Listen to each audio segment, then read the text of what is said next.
Hello everyone, welcome to Values of Life YouTube channel.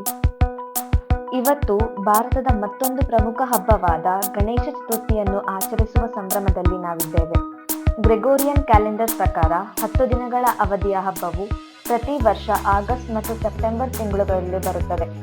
ಈ ಹಬ್ಬವು ಭಗವಾನ್ ಶಿವ ಮತ್ತು ಪಾರ್ವತಿ ದೇವಿಯ ಮಗನಾದ ಭಾದ್ರಪದ ಮಾಸದ ಶುಕ್ಲ ಪಕ್ಷದಲ್ಲಿ ಜನಿಸಿದ ಭಗವಾನ್ ಗಣೇಶನ ಜನ್ಮವನ್ನು ಸೂಚಿಸುತ್ತದೆ.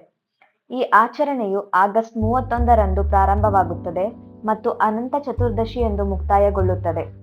ಗಣೇಶ ವಿಸರ್ಜನೆ ಅಥವಾ ನಿಮಜ್ಜನವು ಹಬ್ಬದ ಕೊನೆಯ ದಿನವಾದ ಸೆಪ್ಟೆಂಬರ್ 9ರಂದು ನಡೆಯುತ್ತದೆ.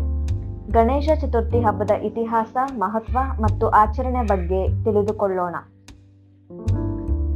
ಇತಿಹಾಸಕಾರರ ಪ್ರಕಾರ ಗಣೇಶನು ಪಾರ್ವತಿ ದೇವಿಯ ಸೃಷ್ಟಿ ಎಂದು ನಂಬಲಾಗಿದೆ.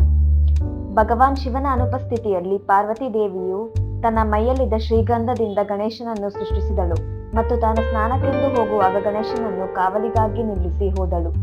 ಆದರ್ಶ ಮಗುವಾಗಿ ಗಣೇಶನು ತನ್ನ ತಾಯಿಯ ಸೂಚನೆಗಳನ್ನು ಅನುಸರಿಸಿದನು ಮತ್ತು ಯಾರನ್ನೂ ಮನೆಗೆ ಬಿಡಲಿಲ್ಲ. ಶಿವನಿಗೆ ಇದರ ಅರಿವಿಲ್ಲದಿದ್ದರೂ ಅವನು ಬರುವಾಗ ಅವನನ್ನು ಮನೆಯೊಳಗೆ ಪ್ರವೇಶಿಸಿದಂತೆ ತಡೆದನು. ಇದು ಇಬ್ಬರ ನಡುವೆ ಯುದ್ಧಕ್ಕೆ ಕಾರಣವಾಯಿತು ಮತ್ತು ಕೋಪಗೊಂಡ ಶಿವನು ಅವನ ತಲೆಯನ್ನು ಕತ್ತರಿಸಿದನು. ಇದನ್ನು ತಿಳಿದ ಪಾರ್ವತಿಯು ಕ್ರುದ್ಧಳಾದಳು ಮತ್ತು ಕಾಳಿ ದೇವತೆಯಾಗಿ ರೂಪಾಂತರಗೊಂಡಳು. ಅವಳು ಜಗತ್ತನ್ನು ಕೊನೆಗೊಳಿಸುವುದಾಗಿ ಬೆದರಿಕೆ ಹಾಕಿದಳು. ದೇವರು ಮತ್ತು ದೇವತೆಗಳು ಇದಕ್ಕೆ ಪರಿಹಾರವನ್ನು ಕಂಡುಕೊಳ್ಳಲು ಉಪಾಯ ಮಾಡಿದರು. ಕಾಳಿ ದೇವಿಯು ಕೋಪವನ್ನು ತಡೆಸಲು ಶಿವನು ಒಂದು ಉಪಾಯ ಮಾಡಿದನು. ಭಗವಾನ್ ಶಿವನು ಅಂತಿಮವಾಗಿ ಒಂದು ಪರಿಹಾರವನ್ನು